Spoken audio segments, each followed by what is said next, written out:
What is up, ladies and gentlemen, boys and girls, and welcome back to another video at Axe Entertainment. I am your host, Zach Axe, and we are back with another edition of the WWE Weekly Awards. This is for April 28th, Monday Night Raw, NXT, and then Friday Night Smackdown, which I believe was on May the 2nd. If you don't know how this series works, we go through Raw, SmackDown, and NXT, and we give out 5 awards, and we talk about some stuff that's happening in the world of professional wrestling within the week. If you hear any noise or anything, it is currently raining. It is currently 3 in the morning. I work today, and I will be working tomorrow, so I'm trying to pump out these videos. The the WrestleMania review will be coming out hopefully in the next couple of days. I have it recorded. I just have to edit it, and I will get it out there for you guys and your viewing pleasures. Now we're going to jump straight in. We're going to give out our first award. Our first award this week we're going to give out is Team of the Week. Now, Team of the Week I am going to give this week to Fraxium. There wasn't a lot of phenomenal tag team wrestling overall in any of the Raw, SmackDown, or NXT. The War Raiders versus Judgment Day was actually a pretty good match, so I did give the War Raiders and the Judgment Day, with the returning JD McDonough, the runner-up or the honorable mention for this category, but I'm going to give it to Fraxium because their match with Pretty Deadly on SmackDown was very good, and they're just coming out swinging now that they are on the main roster. Still kind of weird to me that they debuted them on SmackDown instead of Raw, but I am happy that they're somewhere that they're going to flourish as a tag team, and they're going to continue to look good when they have the dancing partners like Pretty Deadly, like Los Garza, and then like in the future Street Profits, DIY, and Motor City Machine Guns. They put on a phenomenal match, and for anybody that hasn't watched them in NXT, I like that they're coming out straight away and showing you what they have to offer with their matches against Pretty Deadly and Los Garza, and I feel like they're honestly climbing up the ranks pretty fast. And I feel like it's just going to be 6 tag teams that are going to define tag team wrestling in all of WWE, and it's going to be on SmackDown with them added to the already phenomenal 5, making the SmackDown tag team division easily the best tag team division in all of wrestling right now. First thing I want to talk about is a bit of a negative note, but I need to talk about it, and that is the releases that happened this week. Seemingly out of nowhere, we had the release of, and I'm gonna go through them. I'm not just gonna list them off. I'm gonna go through them. We're just gonna talk a little bit about them. We're gonna start with Braun Strowman. Personally, I am not a huge fan of Braun Strowman when it comes to the in-ring aspect. He's very limited. I never really got behind him as a character, and I've never, rooted for him as, on screen. But as a person, Adam is a great dude, and I hope that he has success somewhere. Because, like I said, I can separate wrestling from the actual person, which I know is hard for a lot of people nowadays. But as a wrestler, I never really care too much for Braun Strowman. But as a person, I hope Adam has a great career, and I hope he goes on to do something that he loves. He has so many different outlets he can go. We also had the release of, we'll just go to NXT for a bit. Gigi Dolan, that was crazy. Gigi Dolan was just on NXT. And now she's just seemingly been released out of nowhere. Same thing with Jakara Jackson and Oro Mensah. Both of them we just had on NXT like this breakup of metaphor where Noam Dar and Lash Legend and Jakara Jackson Oro all like went their separate ways. And it's weird that literally after that happened, it kind of makes me think like they knew that who was going to get released, because they broke them up, and then immediately after they get released. And that's just insane, especially and we'll just lump Katana Chance and Kaden Carter into this when we're talking about it. A women's tag team division for Raw, SmackDown, and NXT, there isn't one. There is not a women's tag team division at all. There is not even right now a women's tag team I can think of other than Liv and Raquel, and we know Liv's going to go away here soon. So why would you release Jakara Jackson, who is with Lash Legend as a tag team, an actual tag team that just a couple months ago were fighting for the tag team titles, and then also Katana Chance and Kaden Carter? Once again, I've never been the biggest fan of them, but they're an actual tag team. Regardless of if I'm a fan of them or not, they are there to propel the women's tag team division, and you're releasing real tag teams just so what? These women that aren't even tag teams can go after the tag team championships? That just seems stupid. Shayna Baszler and Dakota Kai, what are we doing? Shayna Baszler, I guess I can get kind of, because they're not using her, but she's so good. They never pulled the trigger on her. Dakota Kai was the runner-up to the Women's Intercontinental Championship for Lyra Valkyria, and now that we have Becky Lynch back, I get the big fish in the pond, back. We're going to release some of the smaller fishes, but these smaller fishes are the ones that have been carrying the lake for this whole time. And now that the bigger fishes are back, we're just going to push the smaller fish aside, even though they're the ones that have been doing all the work. It just seems stupid. Eddie Thorpe got released. Eddie Thorpe was just in the main event scene of NXT. Who else? Let's see who if I have anybody else wrote down. That's all I have wrote down right now. I'm sure there's some ones I'm missing. I'll put them on screen if Gallus. I didn't even get to Gallus. Raw. The tag team division on Raw is so bad right now. You have the War Raiders, the Judgment Day, and you have the New Day. That's it. That's all you have. Yeah, you have 8-10 Down Under, but you're teasing a breakup right now, and everyone thinks Austin Theory is going to go join Seth Rollins. So your Raw division tag division is so terrible, and instead of calling up a veteran tag team that's been doing this for a while and at a high level down there on NXT in Gallus, you just release them, all three of them. The Coffee Brothers are amazing. Wolfgang, yeah, a little bit seasoned, but he's still a great commodity. And it pains me to say this, but I understand getting rid of Wolfgang, but from a business point of view, even though he's a phenomenal wrestler. But the Coffee Brothers are an actual tag team you're going to get rid of when your tag divisions are all just the only good tag division you have on any show right now. Any of them is Smackdown. All your other tag divisions suck, so releasing real tag teams right now is just the worst decision WWE can make, and I don't understand it. Let's go to the next award. Got a little heated. Next award I'm going to be giving out is Promo of the Week.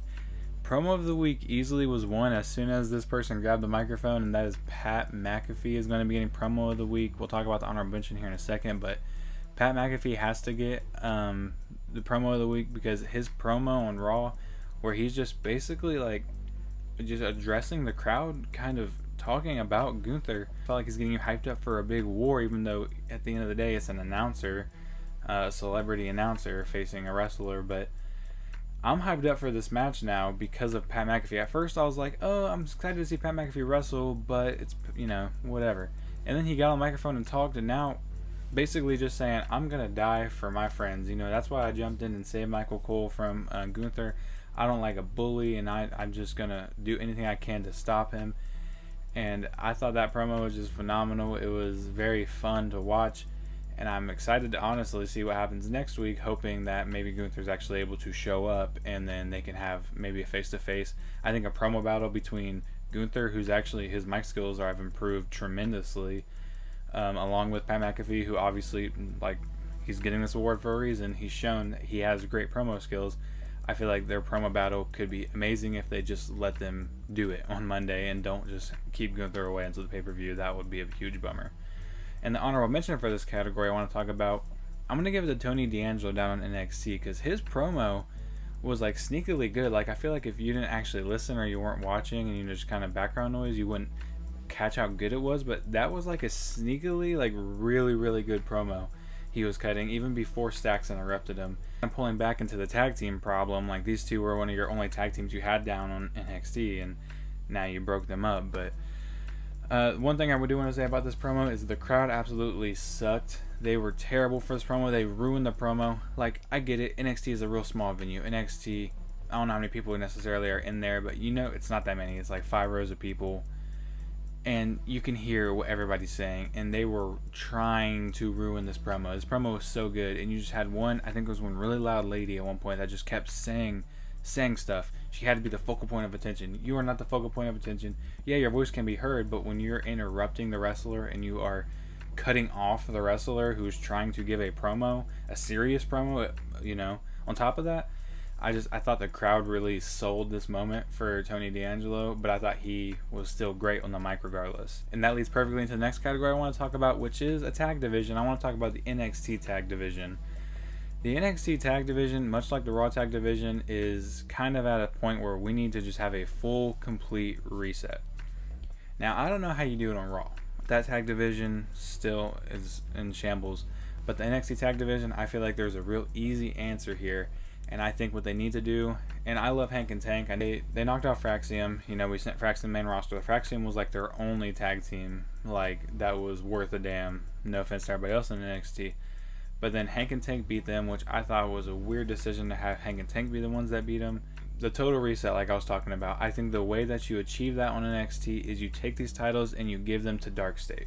Because Dark State is interesting. Dark State is, you know, the buzz of NXT currently. I know they're coming out and just attacking everybody, and maybe giving them a title kind of diminishes that aura, but we saw it happen with the Shield when Seth Rollins and Roman Reigns won the tag team titles, and I think that can happen again with Dark State. Give Dark State the NXT tag team titles, let them hold on to it for quite a while you slowly try to bring in other teams and you slowly build this tag division back up. Because right now, all you have in NXT, the tag division, honestly, besides Dark State and Hank and Tank, you have Josh Briggs and his tag partner, who I can never pronounce the name of, and I'm not going to try because I will butcher it. And then you have Chase U. Apparently, I don't know who Chase U's even like has anymore besides Chase. I don't remember who's there. But I'm really hoping that they give this title to Dark State, let Dark State run with it for a bit.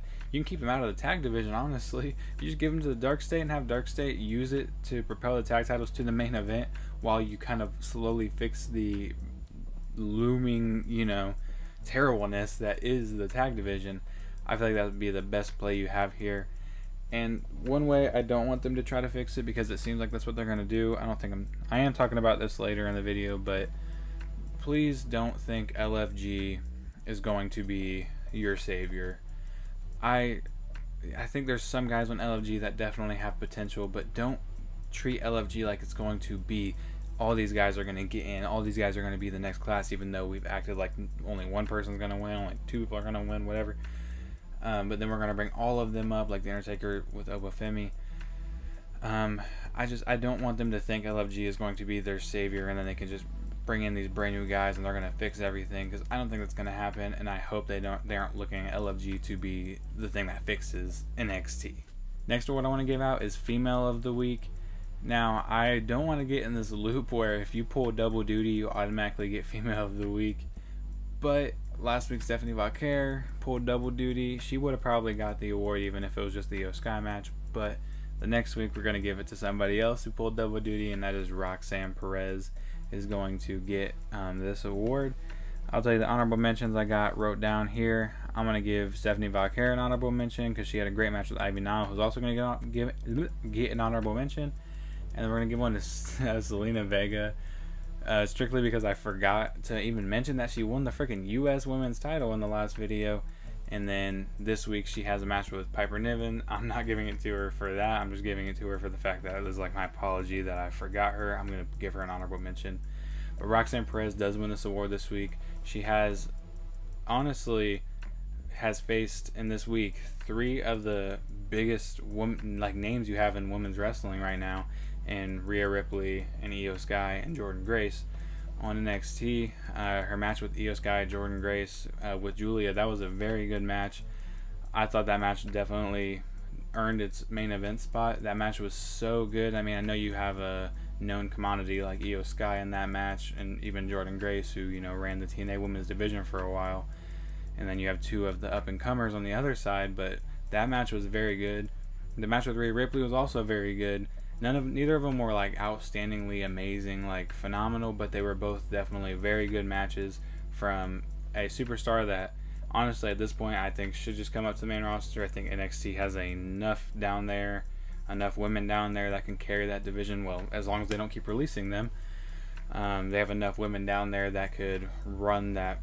They don't need Roxanne Perez anymore. I feel like Roxanne Perez can just be sent to the main roster. Honestly, do the same thing with Julia. Julia does not need to be in NXT anymore, and neither does Stephanie Valkyrie, if you want me to say that. Honestly, I feel like there's so many good female wrestlers that you could get rid of the 3 biggest names down there, send them to the main roster, and you would be fine. So I can admit when I'm wrong, and I will admit that I'm completely wrong about the World Heavyweight Championship picture. Last week I said that I thought Sami Zayn and Jey Uso were looking, to be the next feud that was going to happen, whether it was good guy versus good guy or, one of them turning on the other to make a heel versus face dynamic. But it looks like I was completely wrong, and they veered off completely. It was just apparently supposed to be a celebration, because then they sent Sammy to deal with Seth and Braun, and they sent Jey to deal with Logan Paul, which is not completely terrible, because I know a lot of people hate these two. A lot of people hate Jey Uso. A lot of people hate Logan Paul. Personally, I love Jey Uso. I don't think he's the best wrestler in the ring, but I think he's way better than people give him credit for. And then Logan Paul is beyond amazing in the ring. No matter you like him for his outside antics or not, he's still a phenomenal wrestler. And people that can't look over how good Logan Paul is or how good Jey Uso is, I feel like, I don't want to say this, but you're not really a real wrestling fan. Like, if you can't look over how good somebody is in the ring, or if you can look over how good somebody is in the ring just because of, something you dislike them for somewhere else, then I don't think you're a wrestling fan. You're not watching the content that's put in front of you, because Logan Paul, honestly, has not had a bad match. I've not watched a Logan Paul match and been like, wow, that match sucked. Every Logan Paul match has been good, even if he's wrestling somebody that, is not the best in the ring, or if he's wrestling someone like Seth Rollins. He's putting on 5-star classics no matter what, whether you like him or not. Jey Uso, on the other hand, not so much, but I'm hoping that Logan Paul will kind of, I don't want to say Logan Paul carry Jey Uso, but I feel like Logan Paul's style just blends perfectly with Jey Uso, and I feel like that's a style that we're desperately needing, since Jey Uso hasn't really had that, high-flying match, less technical. It seems like all of his matches have been real technical, which is not Jey Uso's style, so hopefully this will kind of break Jey Uso out of this little funk that it kind of feels like he's in. Also, I think it is very smart that they took a guy that's hated by the online community, that they're trying to push to the moon, and they put him up against somebody that's hated even more by the online wrestling community and Logan Paul. So I feel like it's a genius move, honestly.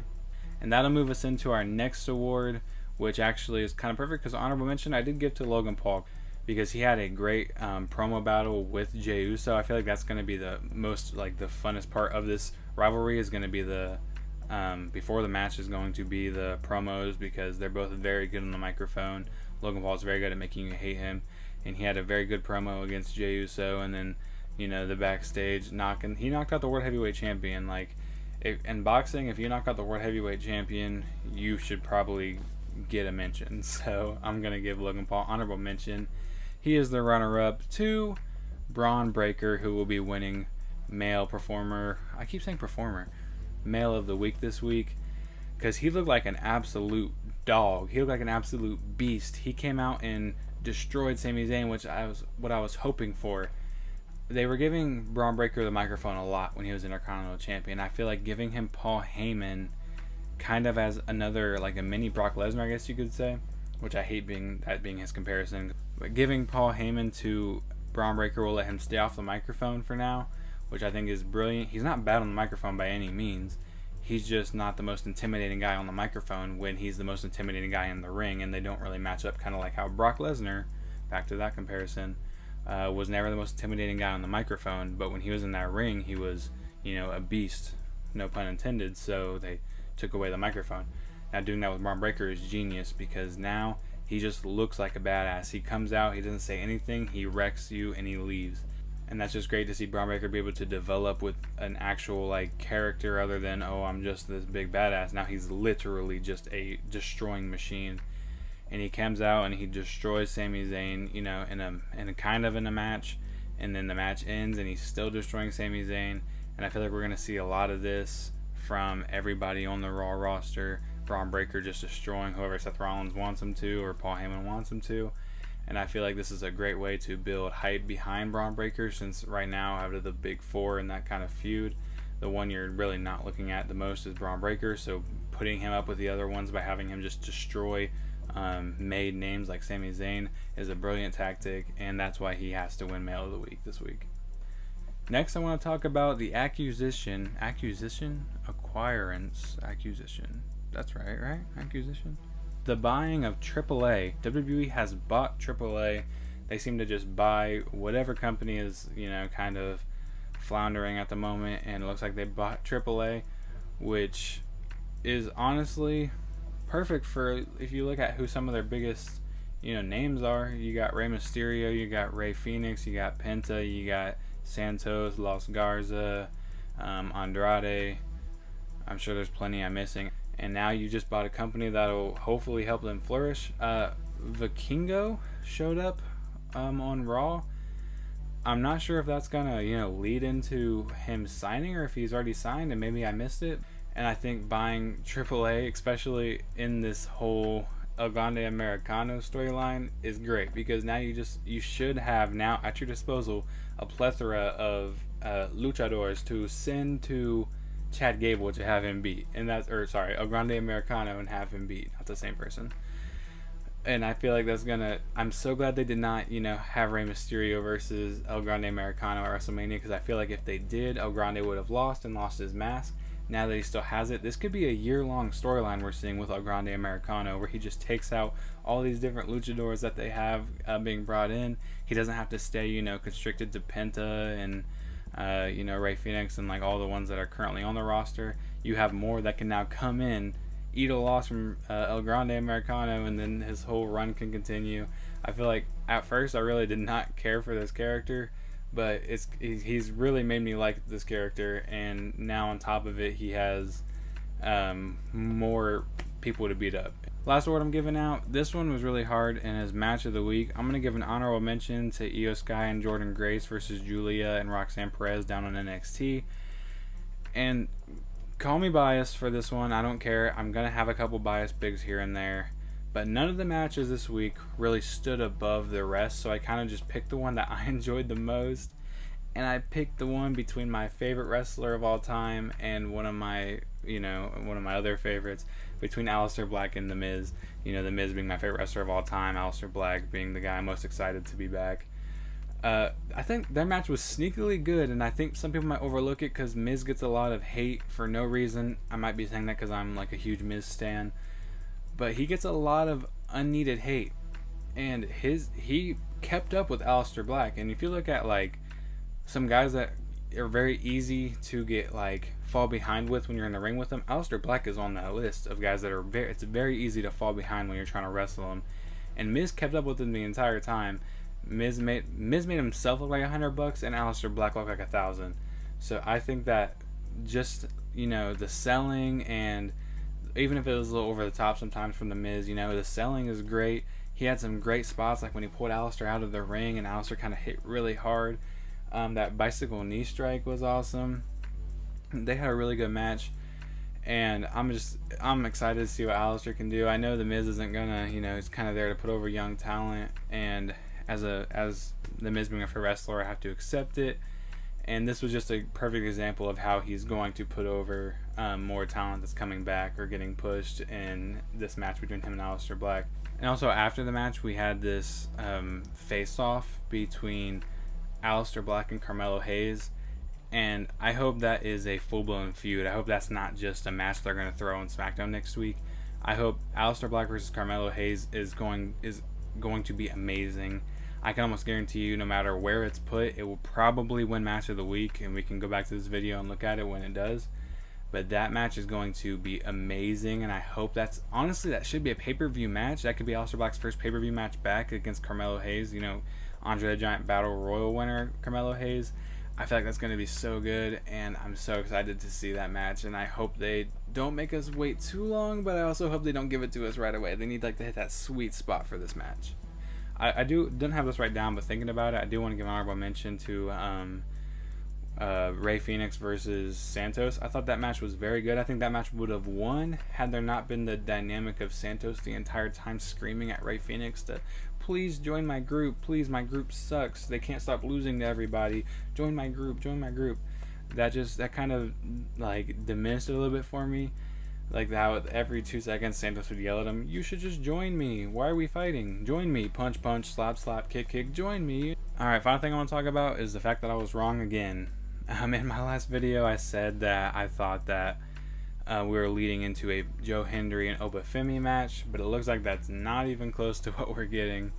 Matter of fact, it's the furthest away from what we're getting, and I was wrong, because I was like, let's keep Trick Williams out of it. send Trick Williams away, have Joe Hendry versus Obafemi.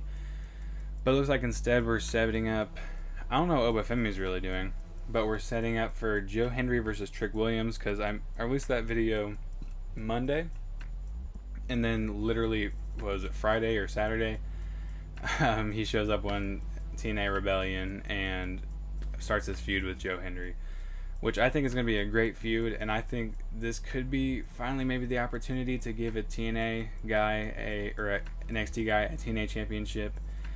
And I think that would, like I said in the last video, solidify like the fact that, hey, this can happen, the titles can change hands.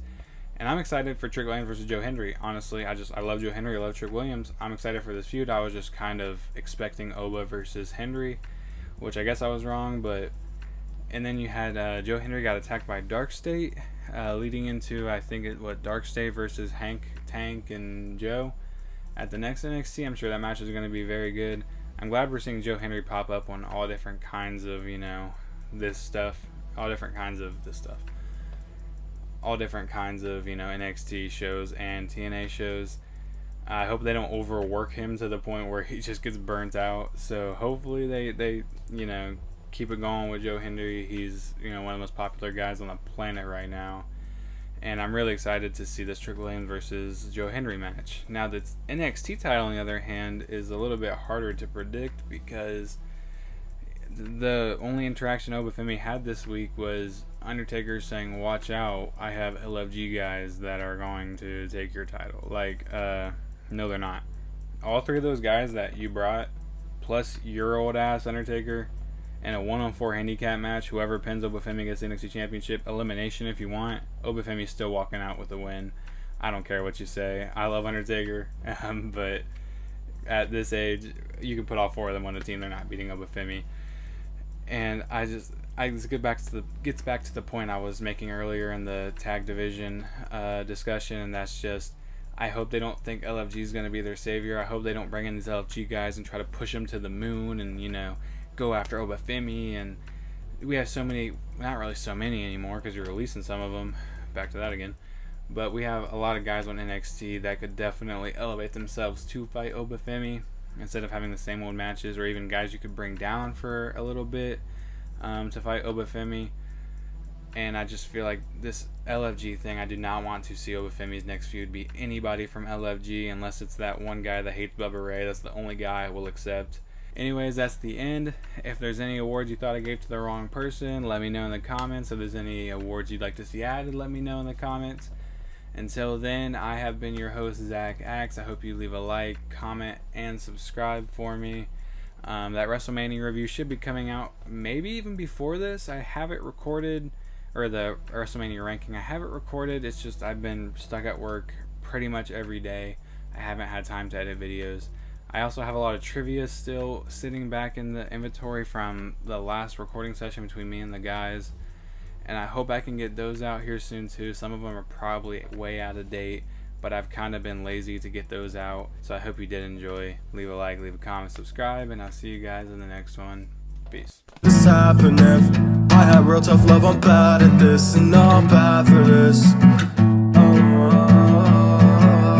Narcissistic tendencies, I don't care about no one else. Narcissistic tendencies, I'm low, so set me on the shelf. Few people ever have my back, yeah, there ain't no doubt about that. Why is Art the Clown in my wrestling section? Now he's a football player today.